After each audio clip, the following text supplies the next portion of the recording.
Hello everyone, मेरा नाम तुषार कुलश्रेष्ठ है और हाइलोज एजुकेशन में आपका स्वागत है। आज जिस चैप्टर के बारे में हम पढ़ने वाले हैं वो है सेल। सेल चैप्टर को स्टार्ट करने से पहले हमें सेल की यूनिट के बारे में, जो सेल की यूनिट के बारे में कुछ दिया हुआ है एनसीईआरटी ने, उसके बारे में हम देखेंगे। और ये सारी चीजें बहुत इंपॉर्टेंट है हमारे पढ़ाई के हिसाब से। तो सेल या यूनिट ऑफ लाइफ समझने से पहले कुछ इंपॉर्टेंट बातों का हमें ध्यान रखना है। सबसे पहली चीज, हमें बायोलॉजी की डेफिनेशन पता होनी चाहिए। अगर कोई भी आपसे पूछे अगर कोई भी आपसे पूछे व्हाट इज बायोलॉजी अगर कोई भी आपसे पूछे व्हाट इज बायोलॉजी तो क्या कहोगे? It is simply the study of living organism. क्या होता है biology? It is the study of living organism. जब भी हम लिविंग ऑर्गेनिज्म की स्टडी करते हैं, इसी को बायोलॉजी कहते हैं। साइंटिस्ट पूरी दुनिया में ये खोजने गए कि दुनिया में सबसे छोटी चीज जो कि लिविंग है वो क्या होती है। उन्होंने पाया कि जो सेल होता है वो दुनिया में सबसे छोटी चीज होती है जो कि लिविंग होती है। अब जब भी कभी हमें सेल की स्टडी करनी है तो हमें दो एस्पेक्ट्स पे हम सेल की स्टडी कर सकते हैं। या तो हम सेल के इंटरनल स्ट्रक्चर्स को देखेंगे, या तो हम सेल्स के इंटरनल स्ट्रक्चर्स को देखेंगे, या फिर हम सेल्स के एक्सटर्नल स्ट्रक्चर्स को देखेंगे। जब किसी सेल में हम इंटरनल और एक्सटर्नल दोनों स्ट्रक्चर्स को देखते हैं, इसी को हम डेस्क्रिप्शन कहते हैं। डेस्क्रिप्शन कहते हैं। जब हम किसी सेल के इंटरनल या एक्सटर्नल स्ट्रक्चर की स्टडी करते हैं तो क्या कहते हैं? डिस्क्रिप्शन कहते हैं। पर जब हम किसी सेल के खाली एक्सटर्नल स्ट्रक्चर की स्टडी कर रहे हैं तो इसको हम क्या कहते हैं? एपीरियंस कहते हैं। एपीरियंस कहते हैं। एनसीईआरटी ने एक बहुत इंपॉर्टेंट लाइन लिखी है। क्या? कि सेल का जब हम डिस्क्रिप्शन ऑफ फॉर्म्स सेल का जब हम डिस्क्रिप्शन ऑफ फॉर्म्स को देखते हैं और उसके अपीयरेंसेस को देखते हैं तो हमें पता चलता है कि सेल के अंदर डाइवर्सिटी मौजूद है। मतलब कि सेल के डिस्क्रिप्शन ऑफ फॉर्म्स और अपीयरेंस की वजह से सेल्स में डाइवर्सिटी क्रिएट होती है। इसको हम उल्टा भी समझ सकते हैं। अगर कोई आपसे पूछे कि सेल्स के अंदर डाइवर्सिटी किस रीजन से आती है तो क्या बोलोगे? सेल्स के डिस्क्रिप्शन ऑफ फॉर्म्स की वजह से और अपीयरेंस की वजह से। डिस्क्रिप्शन ऑफ फॉर्म्स क्या होता है? किसी भी सेल के इंटरनल स्ट्रक्चर्स में जो भी एक्टिविटी हो रही है, और एक्सटर्नल स्ट्रक्चर्स की जब हम एक्टिविटी को देख रहे हैं, that is the description of their forms. और जब ये डाइवर्सिटी क्रिएट होती है इसकी वजह से किसी भी सेल में, तो अलग अलग टाइप्स के ऑर्गेनिजम्स बनते हैं। कैसे अलग अलग टाइप्स के? कोई रैट बनेगा, कोई स्नेक बनेगा, कोई ह्यूमन बनेगा। अलग अलग टाइप्स की ये जो डाइवर्सिटी है, ये सारी की सारी डाइवर्सिटी किसकी वजह से आई है? सारी की सारी डाइवर्सिटी हमें सेल्स की वजह से देखने को मिलती है। आगे थर्ड थिंग हमें जो देखनी है, हम सेल्स को जानते तो हैं कि सेल सबसे स्मॉलेस्ट यूनिट है। ये सेल जब एक ऑर्गेनाइजेशन में जुड़ती है तो कुछ स्ट्रक्चर्स की फॉर्मेशन करती है। कैसे? सेल्स जब जुड़ेगा और कुछ फंक्शंस को परफॉर्म करेंगे, एक से ज्यादा सेल्स, तो वो टिश्यू की फॉर्मेशन करेंगे। टिश्यू जब जुड़ेगा तो टिश्यू सिस्टम की फॉर्मेशन करेगा। टिश्यू सिस्टम की फॉर्मेशन करेगा। टिश्यू सिस्टम जब जुड़ेगा तो ऑर्गन की फॉर्मेशन करेंगे। ऑर्गन जब जुड़ेगा तो ऑर्गन सिस्टम की फॉर्मेशन करेंगे। ऑर्गन जब जुड़ेगा तो ऑर्गन सिस्टम की फॉर्मेशन करेंगे, और ऑर्गन सिस्टम जब जुड़ेगा तो ऑर्गेनिज्म की फॉर्मेशन करेंगे। ऑर्गेनिज्म की फॉर्मेशन करेंगे। तो हम क्या देख सकते हैं कि जब भी एक ऑर्गेनिज्म की फॉर्मेशन हुई, उसके लिए सबसे मेन रेस्पॉन्सिबल कौन था? ऑर्गेनिज्म की फॉर्मेशन के लिए सेल था। जब ये सेल जुड़े तभी एक ऑर्गेनिज्म बना। मतलब कि मतलब कि कोई भी ऑर्गेनिज्म विदाउट सेल्स के फॉर्मेशन के बन ही नहीं सकता। मतलब अगर सेल नहीं होंगे तो कोई भी ऑर्गेनिज्म हो ही नहीं सकता। इसी को हमारी बुक में सेल थ्योरी के अंडर बोला गया है कि हमारी सेल थ्योरी ये बोलती है दैट हमारी सेल थ्योरी ये बोलती है that cellular organization in all life forms, cellular organization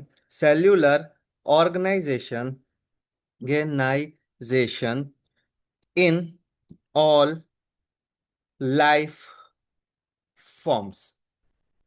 cell theory क्या है, हम आगे इसके बारे में देखेंगे कि सेल थ्योरी क्या है।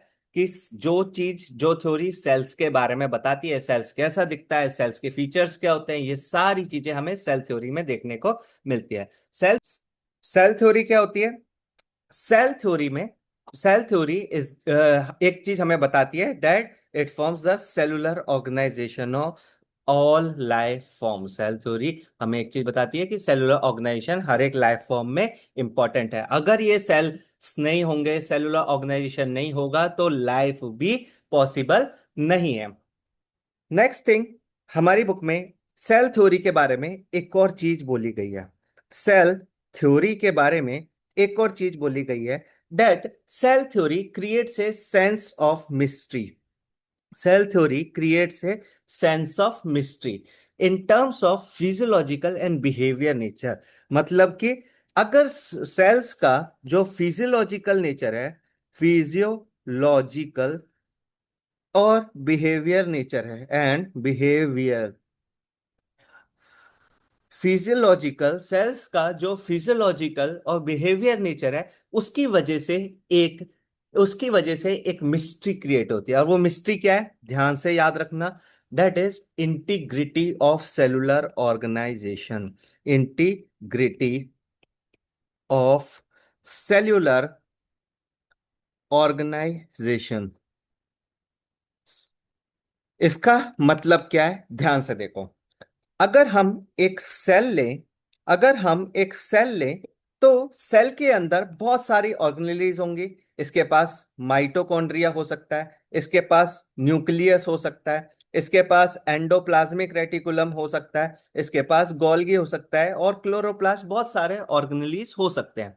ये सारे के सारे इंडिपेंडेंट ऑर्गेनेलीज जब फंक्शन कर रहे हैं और एक साथ एक स्ट्रक्चर के साथ इंटीग्रेटेड हैं, तभी तभी जो है सेल अपना फंक्शन कर पा रहा है, फिजियोलॉजिकल फंक्शन और बिहेवियर फंक्शन। फिजियोलॉजिकल मतलब इंटरनल जो भी इसके अंदर फंक्शंस हो रहे हैं फिजियोलॉजी में, उसके internal, that is the physiological function. और बिहेवियर मतलब किस तरह से ये सेल रेस्पॉन्ड कर रहा है एनवायरनमेंट को। किसी को गर्मी लग रही होगी, किसी को एक्सचेंज ऑफ गैसेस करना होगा, ये सारी चीजें बिहेवियर नेचर में आ जाती हैं।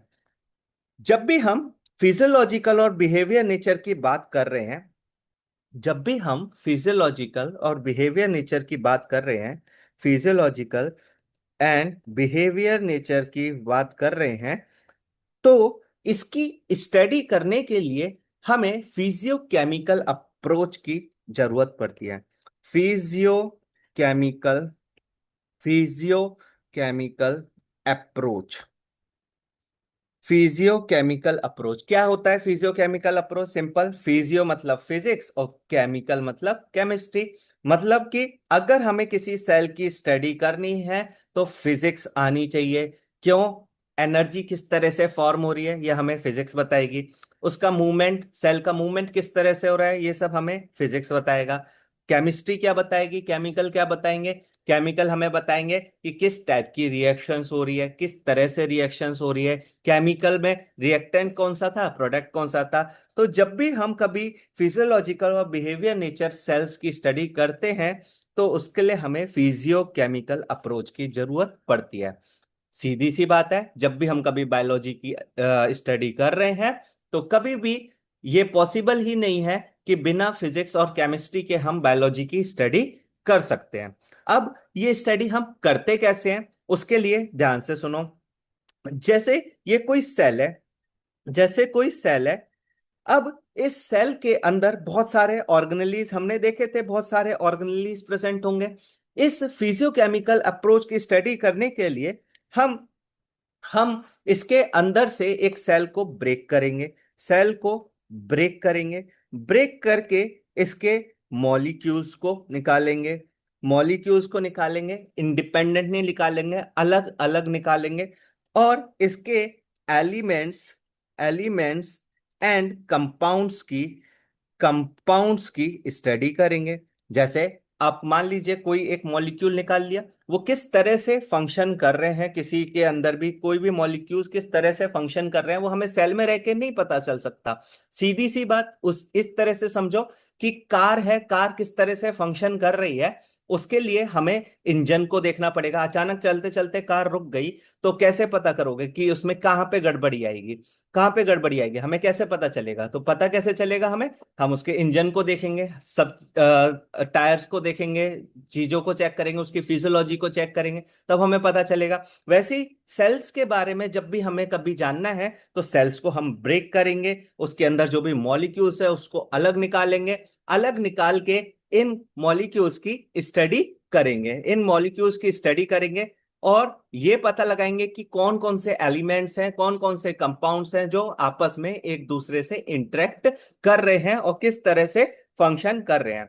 इसी को कहा गया कि जब भी हम फिजियोलॉजिकल और बिहेवियर अप्रोच यूज करें, फिजियोकेमिकल अप्रोच यूज करें, तो इसके लिए जरूरत पड़ती है एक सेल फ्री सिस्टम की। इसके लिए जरूरत पड़ती है एक सेल फ्री सिस्टम की। तो क्या होता है ये cell free system? Cell free system मतलब सेल को लिया, मॉलिक्यूल्स को बाहर निकाला और उसकी एक्टिविटी को टेस्ट किया कि आखिर ये मॉलिक्यूल किस तरह से फंक्शन कर रहा है, किसके साथ इंटरेक्ट कर रहा है। इसी को हम सेल फ्री सिस्टम कह देते हैं। ठीक है, ठीक है। तो ये सारी चीजें आपके यहाँ पे नोट्स में लिखी हुई हैं, आपके लिए नोट्स में लिख दी है। ध्यान से इन सब चीजों को देख लेना, ये सारे पॉइंट्स आपके एनसीईआरटी में, आपको एनसीईआरटी में देखने को मिल जाएंगे। चलो एनसीईआरटी भी दिखा देते हैं कि एनसीईआरटी में आपको कहाँ ये पॉइंट्स देखने को मिलेंगे।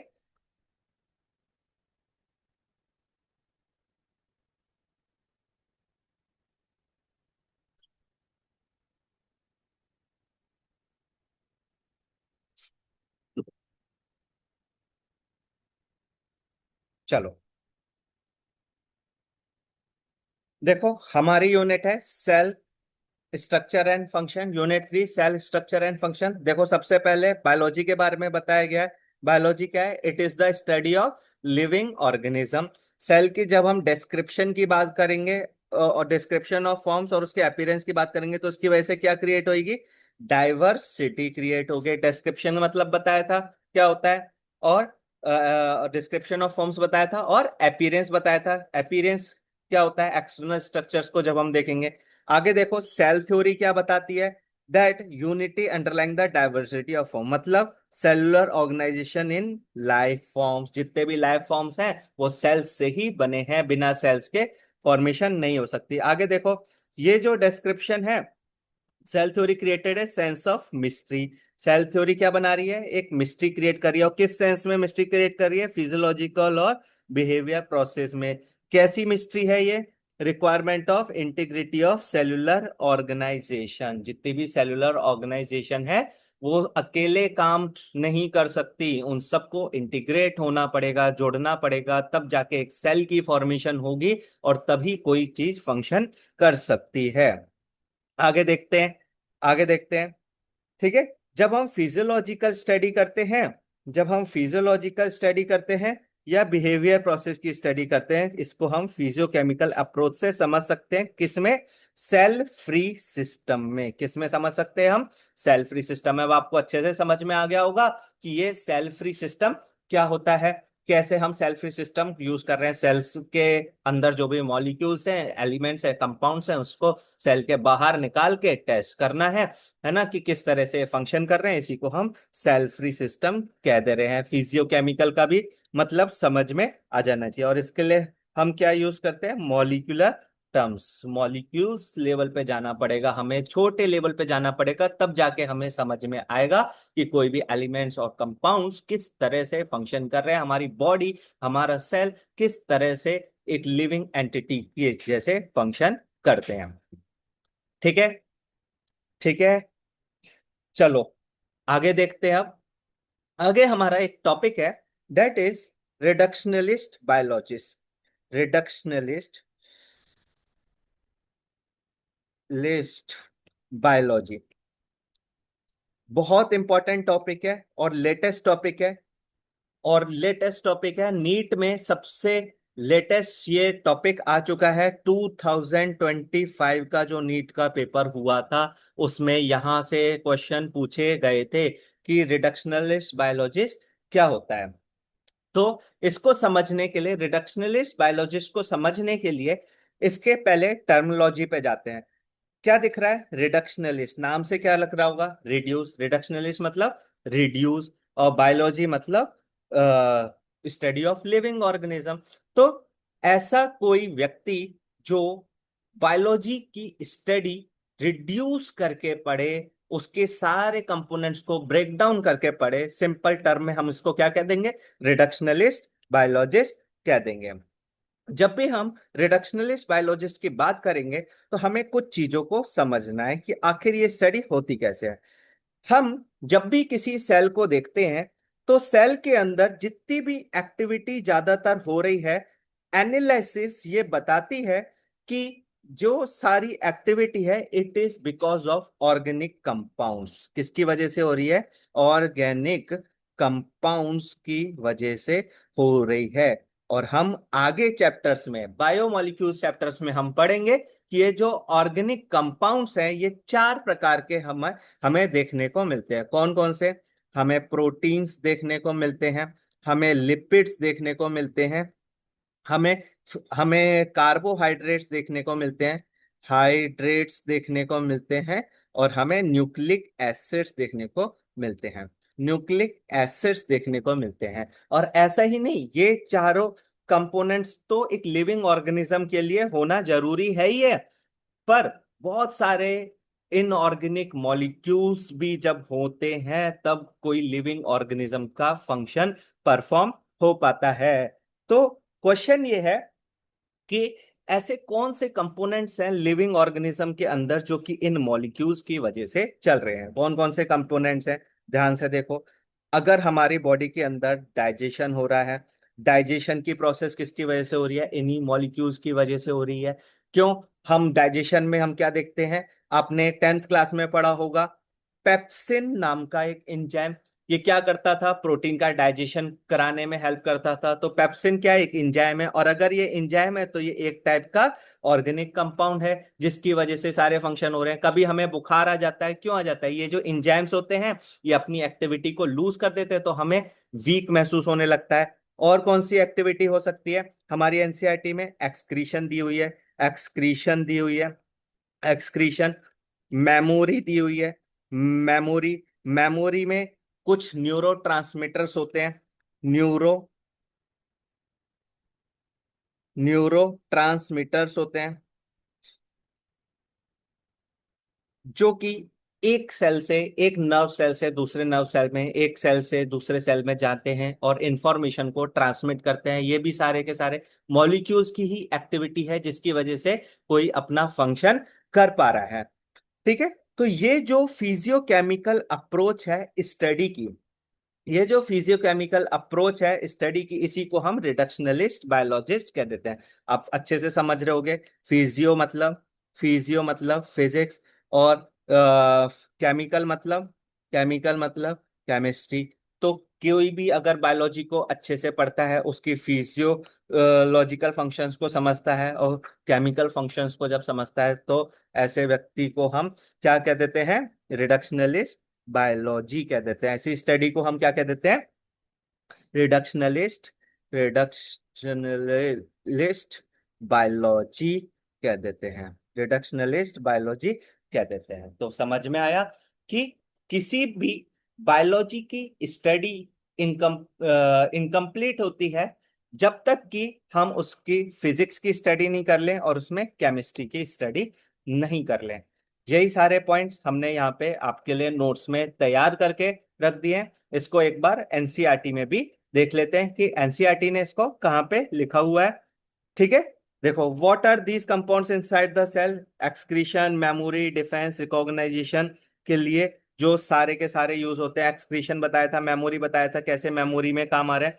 The other answer of this question, it is also the abnormal process during this physiochemical approach to study and understand the living organism is called reductionist biology। Latest question है 2025 का, तो इसको इम्पोर्टेंटली आप लोग करके रखोगे ये सारी चीजें। ठीक है, इंपॉर्टेंट। आगे देखते हैं, कुछ प्रीवियस ईयर के क्वेश्चंस आपके लिए हमने लेके रखे हैं और उसके आंसर्स भी दिए हैं। एक बार बिना देखे सॉल्व करना, फिर आपको आ जाएगा अपने आप। अभी अभी हमने किया है, देखो, physiochemical approach to study and understand the living organism is comprehensively referred to as, क्या कहते हैं हम इसको? Reductionist biology. और एक और क्वेश्चन है जो 2025 में ही आया था, दैट इज, दो स्टेटमेंट दिए हैं, the detail description of forms and appearance of an organism only about about their diversity. सही बात है कि गलत बात है? सही बात है। अभी अभी हमने देखा कि जब डिस्क्रिप्शन होता है उसका फॉर्म और अपीयरेंस को जब हम देखते हैं तो डाइवर्सिटी क्रिएट होती है। It is the theory that emphasises the unity underlying the diversity. Cell theory तो है जो ये बताती है कि यूनिटी होती है डाइवर्सिटी ऑफ लाइफ फॉर्म में, बिना सेलुलर सेल्स के लाइफ पॉसिबल है ही नहीं। तो हम क्या कह देंगे, दोनों ही स्टेटमेंट्स करेक्ट हैं।